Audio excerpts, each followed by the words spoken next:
একটা নিউজ দেখেছি, আমিও দেখেছি, অনেকগুলো পত্রিকা আসলে নিউজ হয়েছে যে মাদকের বিষয়টা। আমি একটু বলতে চাই, এটা একটা স্কুল ছিল আসলে একটা প্রতিবন্ধী স্কুল, যে স্কুলটার কোনো রেজিস্ট্রেশন নেই। জাস্ট হচ্ছে স্কুলের একটা সাইনবোর্ড দিয়ে এখানে একটা ব্যবসা হয়েছে। এখানে যে বিভিন্ন ধরনের শিক্ষক নিয়োগ, তাদের কাছ থেকে কারো কাছ থেকে 8 লাখ টাকা, কারো কাছ থেকে 10 লাখ টাকা এরকম নিয়েছিল যে এমপিও ভুক্ত করবে। বাট স্কুলের একটা নিজস্ব জায়গা আছে অন্য জায়গায়, এটা জাস্ট হচ্ছে এই জায়গাটা দখল করে রেখেছিল।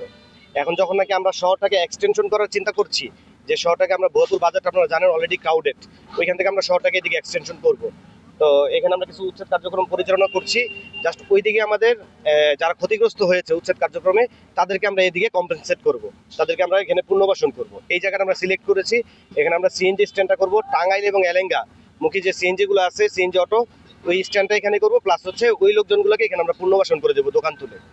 এখন এই স্কুলের যারা ছিল এই স্কুলের সাথে কানেক্টেড, তাদেরকে আমি ডেকেছিলাম কয়েকবার আমার অফিসে, যখন আপনারা নিউজ করেছিলেন তারপরেও ডেকেছি, তাদেরকে সময় দিয়েছি সরিয়ে নেওয়ার জন্য, কিন্তু আসলে তারা জায়গাটা জোর করে সরকারি জায়গা দখল করে রাখতে চেয়েছে, এবং তাদের আসলে এটা সরিয়ে নেওয়ার কোনো ধরনের মানসিকতা বা ইচ্ছা কোনোটাই ছিল না। এবং যেহেতু এখানে মাদক সেবন হয় নিয়মিত, আপনারা দেখেছেন নিউজে, এই কারণে আসলে আমি এটা আজকে উচ্ছেদ করে দিলাম। এবং এটাকে আমরা এখন কাজ করব, পৌরসভা থেকে কাজ করে দেবো সমান করে। এখানে অন্যান্য যারা আছে, যারা ক্ষতিগ্রস্ত হয়েছে অন্যদিকে, তাদেরকে আমরা এখানে পুনর্বাসন করব। প্রতিবন্ধকতা তো আসবেই আসলে। এখানে যখন নাকি আমি এই স্কুলটাকে বললাম যে সরে যেতে, আপনারা আপনাদের জায়গায় চলে যান, তখন তারা আমাকে কথা দিয়েছিল যে চলে যাবে, এবং তাদেরকে আমি একটা সময়ও দিয়েছিলাম। ওই সময়টা আজকে পার হয়ে গেছে, এই জন্য আমি আসলে অভিযানে এসেছি।